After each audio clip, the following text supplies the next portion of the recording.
Assalamualaikum warahmatullahi wabarakatuh. Bismillahirrahmanirrahim. La hadratin Nabil Mustafa Muhammadin sallallahu alaihi wasallam wa ala alihi wa azwajihi wa auladihi wa dzurriyyatihi ajma'in. Syai'un lillahi lahumul Fatihah. A'udzu billahi minasy syaithanir rajim. Bismillahirrahmanirrahim.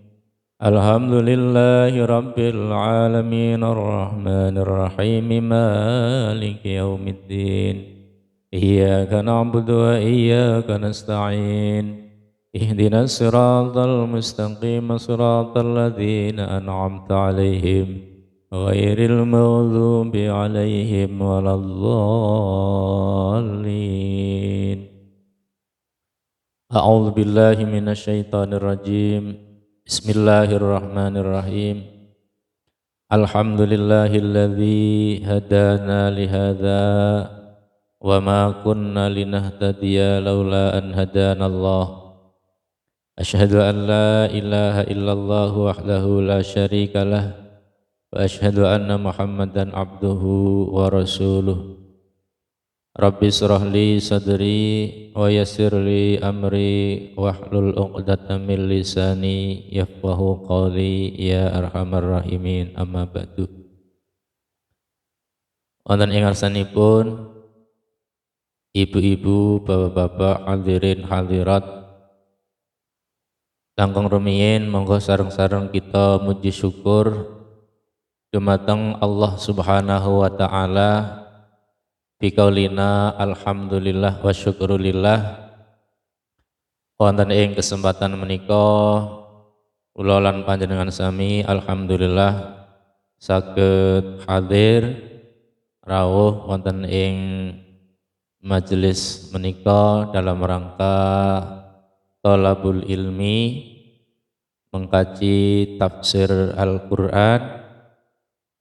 Mugi-mugi saged hasil ilmu ingkang manfaat, ingkang barokah fid dunya wa fil akhirah, amin ya rabbal alamin.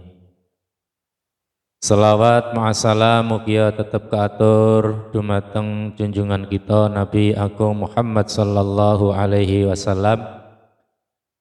Kanthi pangajab mugi kula lan panjenengan sami saged kagolong umatipun Kanjeng Nabi Muhammad sallallahu alaihi wasallam ingkang angsal syafaatipun syafaatul udmah fi yaumil qiyamah, amin ya rabbal alamin. Alhamdulillah, lalu menika kita mengkaji Al-Qur'anul Karim wonten ing tafsir Jalalain surah An-Nahl ayat 97. Surat An-Nahl 97. Sampun sedaya nggih? A'udzu billahi minasy syaithanir rajim. Bismillahirrahmanirrahim. Man amila shalihan min dzakarin aw unsa wa huwa mu'minun falanuhyiyannahu hayatan thayyibah. Sampun kepanggih? Sampun nggih, Mas? Ibu-ibu sampun nggih? Bismillahirrahmanirrahim. Man utawi sing sapa wonge iku amila ngamal sapa long sholihan ing amal kang sholih, amal kang bagus, rupanipun naati perintahipun Gusti Allah saha nebihi awisanipun Allah. Min zakarin saking wong lanang au ungsa utawa saking wong wadon wa huwa halih utawi wong iku mukminun iman. Wa huwa hale utawi wong iku mukminun iman, falanuhyiyannahu mongko yakti bakal nguripake temenanan ingsun Allah hu ing wong, falanuhyiyannahu mongko yakti bakal nguripake temenanan ingsun Allah hu ing wong mau sing amila sholihan min zakarin au unsa, bakal tak uripake hayatan kelawan urip,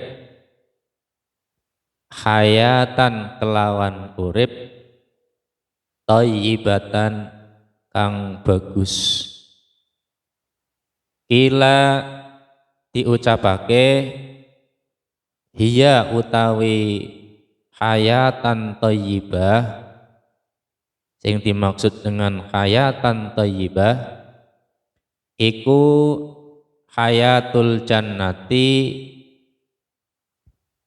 kehidupan surga, gesang wonten ing dalam surga. Niku sebagian kil atau kaul. Wakila lan diucapake fit dunya ing dalam dunya. Maksudnya hayatan thayyibah itu sebagian kil itu nanti di surga, tapi sebagian kil lagi fit dunya, urip kang apik ing dalam dunya, bil qanaati kelawan nrimo utawi kelawan qanaah, warizki lan rizki al halali kang halal. Ada lagi yang mengatakan yang dimaksud dengan hayatan thayyibah adalah rizki engkang halal.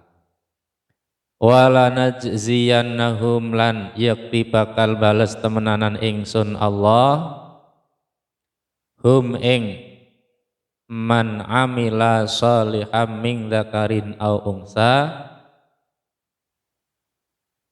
ajrahum ing ganjarane man, ajrahum ing ganjarane man, bi ahsani ma kelawan luwih bagus-baguse barang kanu kang ana sapa wong-wong mau, man amila sholihan kanu kang ana sapa wong-wong mau ana iku ya'maluna padha ngamal kabeh.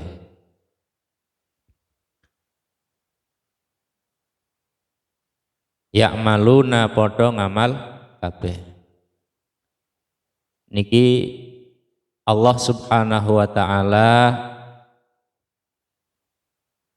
maringi pernyataan penegasan dumateng sinten kemawon ingkang urun beramal sholih, urun naati perintah-perintahipun Allah, nebihi awisan-awisanipun Allah, entah dia itu seorang laki-laki ataupun orang perempuan, dalam keadaan mukmin, dalam keadaan yakin iman dumateng Allah, falanuhyiyannahu hayatan thayyibah, maka orang tersebut dijanjikan oleh Allah pasti akan diberi oleh Allah kehidupan yang thayyibah, hayatan thayyibah. Ini umum, makanya isim mausul mustarak, artinya umum.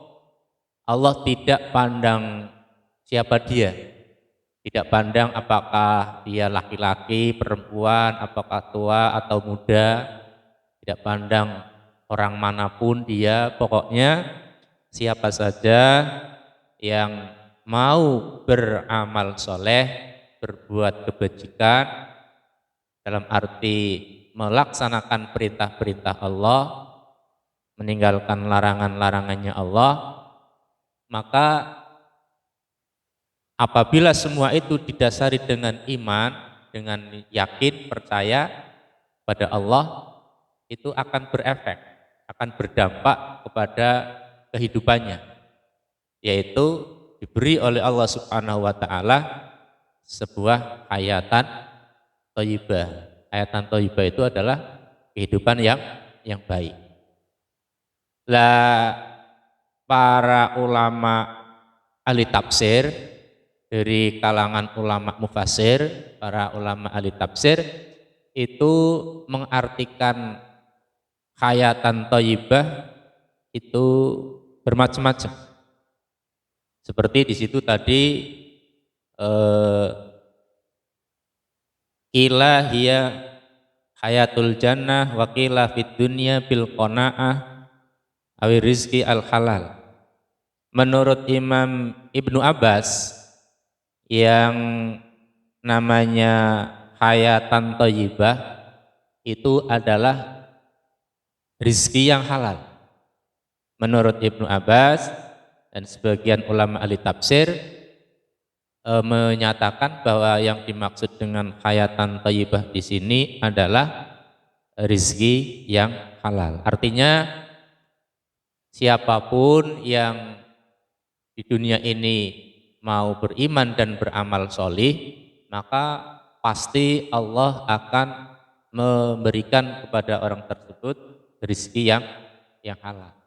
Nah, rizki yang halal itu adalah ciri daripada bahwa orang itu adalah diberi kehidupan yang thayyibah oleh Allah Subhanahu wa ta'ala. Karena rizki yang halal itu adalah tanda dari kecintaan Allah. Kalau Allah Subhanahu wa ta'ala mencintai seorang hamba, meridhoi seorang hamba, maka rizki orang tersebut dipilihkan oleh Allah rizki yang halal, rizki yang barokah.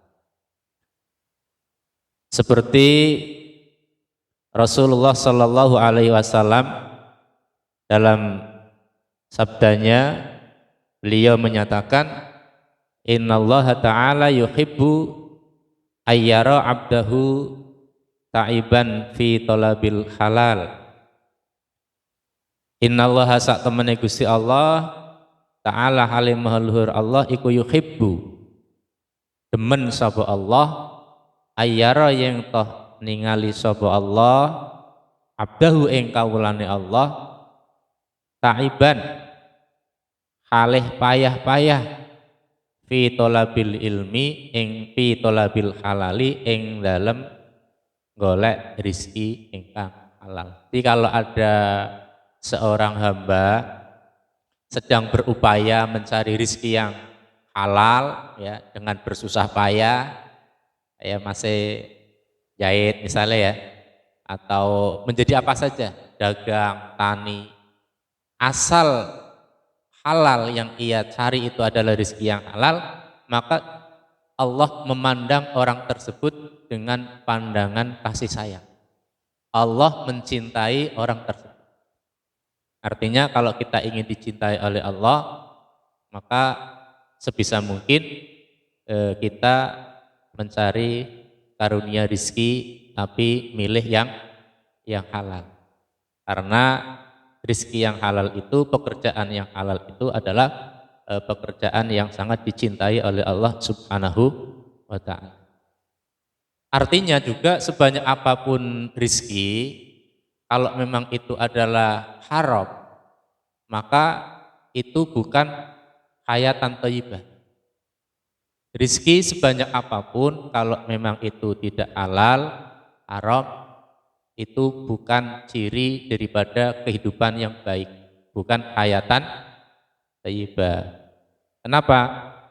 Karena rizki yang haram itu adalah mengundang atau memicu daripada kemurkaan Allah Subhanahu wa ta'ala. Kalau ada seseorang mencari rizki dengan cara atau jalan yang haram, maka sebanyak apapun ia dapatkan rizki itu, sesungguhnya ia dalam kemurkaan Allah Subhanahu wa taala. Na'udzubillah summa na'udzubillahi min dzalik.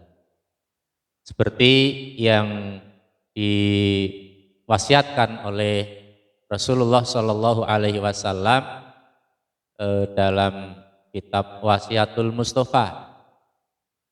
Suatu saat Rasulullah berwasiat kepada sahabat Ali bin Abi Thalib karramallahu wajhah. Kata Rasulullah, "Ya Ali, idza ghadaballahu ala ahadin razzaqahu malan haraman."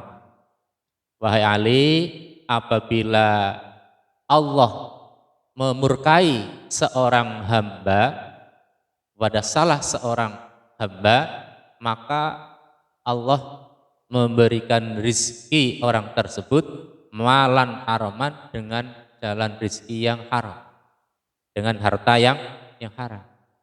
Artinya kalau orang tersebut memperoleh rizkinya itu tidak halal atau haram, maka sesungguhnya Allah Subhanahu wa taala murka atau tidak ridho kepada orang tersebut. Na'udzubillah summa na'udzubillahi min dzalik.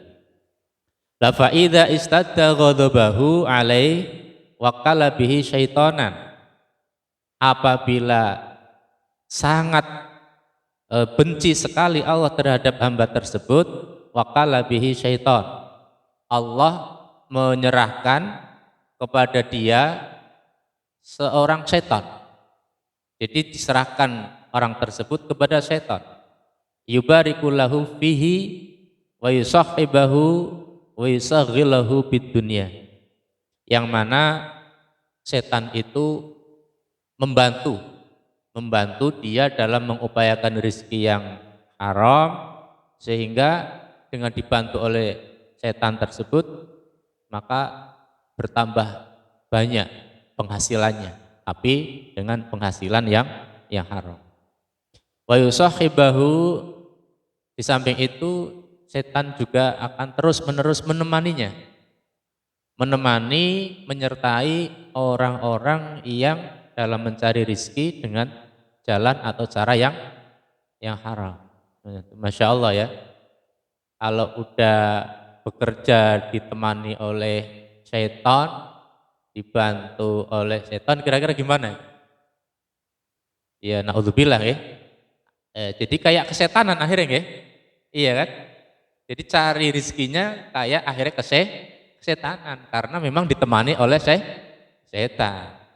Jadi, terus wa yusaghilahu bidunya, karena kesetanan akhirnya dia dengan mencari rezeki yang haram itu ketungkul dengan dunia itu tersibukkan dengan dunia, sampai lalai akhirat, lalai perintah agama. Udah hawanya itu udah ingin kerja terus, gak ingat waktu gitu mas ya, gak ingat waktu, tabrak terus. Waktunya ibadah kerja, waktunya istirahat ya kerja terus, karena itu tadi wa yusahhibahu, udah ditemani sama iblis, sama setan laknatullah alaih. Wa yusaghilahu bid dunya aniddin, sampai dia kehabisan waktu untuk dunia, sehingga sama sekali tidak ada waktu untuk agama, tidak ada waktu untuk ibadah, tidak ada waktu untuk Gusti Allah. Wa yusahhilahu lahu umurahu, kemudian setan dengan bantuannya itu akhirnya urusan usahanya itu dimudahkan. Makanya jangan heran ya, orang semakin jauh sama Allah, kemudian usahanya tambah gimana gitu, lah itu karena memang naudzubillah kerjanya wis dikancani setan, akhirnya koyok kesetanan, akhirnya udah lali sama Gusti Allah, udah akhirnya naudzubillah min dzalik. Kemudian wa yaqulu Allahu ghafurur rahim, setan berkata kepada orang tersebut, Allahu Ghafurur Rahim. Tenang Pak, Allah itu Maha Pengampun. Kok gampang tobat. Tenang Mas, tenang Bu. Sampai terus wae kejar dunya mumpung si rame. Mumpung si panen, mumpung karapan si oke kan gitu nggih. Gampang soal ibadah, soal sembahyang kok. Priye masalah? Inna wa ghafurur rahim. Lah kok tobat kan rampung kabeh urusane. Di ngapura karo Gusti Allah. Tapi kini orang kekejar deadline ini kan bahaya. Bosnya bisa jengkel. Nah itu. Itulah naudzubillahi min dzalik, orang-orang yang sudah dikuasakan setan terhadapnya karena mencari rizki dengan rizki yang haram, maka akan mengundang murka Allah. Maka kehidupan yang seperti itu nyaris bukan kehidupan yang thayyibah, bukan kehidupan yang baik. Itu yang pertama, yaitu menurut Ibnu Abbas, bahwa yang dimaksud dengan hayatan thayyibah kata beliau adalah rizki yang halal. Kalau menurut sahabat Ali bin Abi Thalib, maksud dari hayatan thayyibah adalah, kalau di sini wakila bil qanaah. Maksud daripada hayatan thayyibah adalah qanaah. Qanaah itu artinya merasa puas, merasa cukup dengan yang sudah diterima dari Allah Subhanahu wa ta'ala. Hatinya itu merasa puas, merasa gimana ya, merasa cukup terhadap apa-apa yang sudah diberikan oleh Allah. Karena merasa puas, merasa cukup, akhirnya dia bisa mensyukuri nikmat-nikmatnya Allah. Itu dulu. Bukan berarti tidak ingin yang lain atau yang belum ada, bukan. Ya ada keinginan yang lain, tapi yang ada itu dinikmati dulu. Yang ada disyukuri, kemudian diingat-ingat bahwa sesungguhnya nikmat Allah itu sangat banyak, sangat luar biasa. Nah itu disyukuri. Sehingga orang yang diberi hati yang qanaah itu, berapapun yang Allah berikan, dia bisa menikmati nikmat tersebut. Setelah bisa merasakan nikmat, bisa menikmati, akhirnya bisa mensyukuri. Nah, ketika sudah mensyukuri, maka disitulah nikmat akan terasa. Bayangkan kalau orang hidup nggak qanaah ya, dikasih sedikit ya kurang, dikasih banyak ya kurang, selalu kurang. Karena selalu kurang, akhirnya walaupun sebanyak apapun nikmat yang Allah berikan, akhirnya hidupnya selalu kurang. Terasa gersang, nggak ada ketenangan, nggak ada kepuasan, nggak ada kenikmatan. Nah, kalau sudah seperti itu, berarti jauh dari yang namanya hayatan thayyibah. Berarti hidupnya tidak baik menurut Allah Subhanahu wa ta'ala. Maka orang-orang yang iman, orang-orang yang ahli taat, ahli ibadah, itu diberi hadiah oleh Allah hatinya qanaah. Hati qanaah itu ya bukan berarti tidak punya cita-cita tinggi, tetap punya cita-cita tinggi, tapi yang ada itu ternikmati.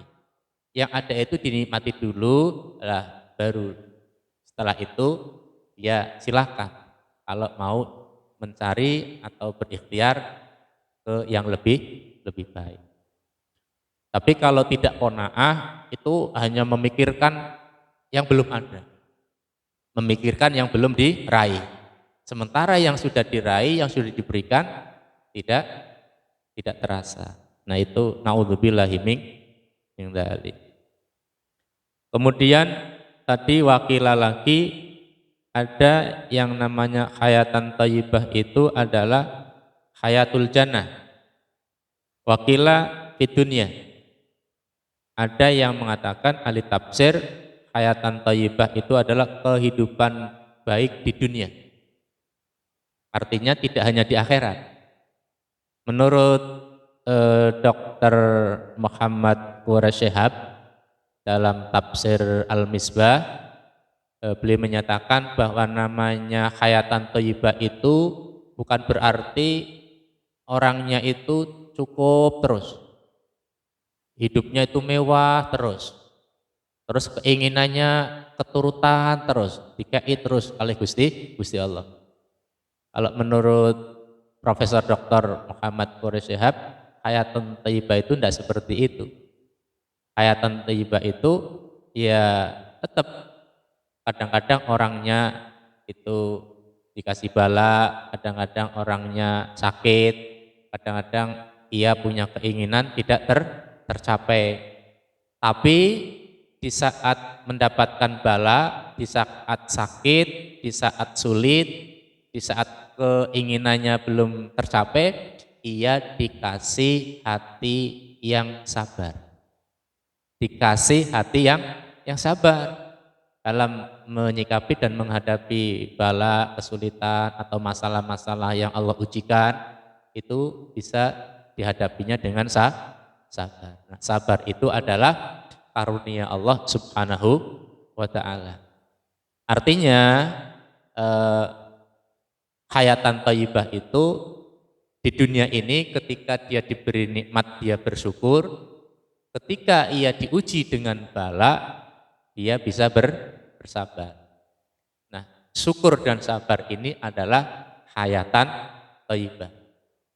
Kalau dikasih nikmat tidak bersyukur, dikasih bala tidak bersabar, itu kehidupan yang tidak diridhoi oleh Allah Subhanahu wa ta'ala. Itu namanya bukan hayatan thayyibah. Maka mudah-mudahan kita semua diberi oleh Allah Subhanahu wa ta'ala sebuah kehidupan yang baik, kehidupan yang hayatan thayyibah. Nah, bagaimana supaya seseorang diberi hayatan thayyibah, supaya seseorang diberi kehidupan yang baik? Maka langkah yang harus ditempuh adalah memperbaiki imannya, memperbaiki amal solehnya. Artinya secara otomatis kalau orang tersebut imannya, keyakinannya, tauhidnya ditingkatkan, imannya diperbaiki, ya kan? Kemudian taatnya ditingkatkan, amal solehnya diperbaiki, itu secara otomatis pasti akan mendapatkan hayatan thayyibah. Jadi fokus kita itu saja sebetulnya. Fokus kita adalah bagaimana waktu demi waktu, hari demi hari kita gunakan untuk meningkatkan iman. Supaya keyakinan kita kepada Allah tambah mantap. Supaya tauhid kita kepada Allah tambah mantap. Supaya hari demi hari kita lebih mengenal Allah. Mengenal kuasa Allah, mengenal kekuatan Allah, mengenal kuasaan Allah, sehingga dengan seperti itu kita bisa sepenuhnya berharap kepada Allah, sepenuhnya bergantung kepada Allah. Nah, dari itu nanti kita mengoptimalkan, kita memaksimalkan taat kita, ibadah kita, sehingga apabila taat itu kita maksimalkan, kita jaga terus ibadah-ibadah kita, fala nuhyiyannahu hayatan thayyibah. Pasti Allah Subhanahu wa ta'ala akan memberikan kepada kita sebuah kehidupan yang baik. Yang baik dalam arti di dunia ini walaupun kita selalu mengalami ujian, ya, silih berganti, kadang berupa nikmat, kadang berupa bala. Saat ujian nikmat datang, insya Allah kita bisa bersyukur. Saat ujian bala datang, insya Allah bisa bersabar. Terus ketika kurang, ketika rizkinya sempit, kurang cukup, maka dia tidak merasa kurang. Karena dia diberi hati yang qanaah. Andai bersyukur sehingga dari syukurnya itu akhirnya dia bisa beribadah dengan istiqomah, beribadah dengan tenang. Kemudian eh, selanjutnya orang tersebut akan merasakan nikmat di dalam ibadah, akan merasakan tenang di dalam ibadah karena ada qanaah, ada sabar, ada syukur, kemudian rizkinya diberi rizki yang halal. Mudah-mudahan Allah Subhanahu wa taala mengaruniakan kepada kita hayatan thayyibah. Mungkin ini saja yang bisa kita sampaikan. Apabila ada benarnya semata-mata dari Allah, apabila banyak kekurangannya mohon maaf yang sebesar-besarnya. Akhirul kalam, wallahul muwaffiq ila aqwamit thariq, wallahu a'lam bissawab. Assalamualaikum warahmatullahi wabarakatuh.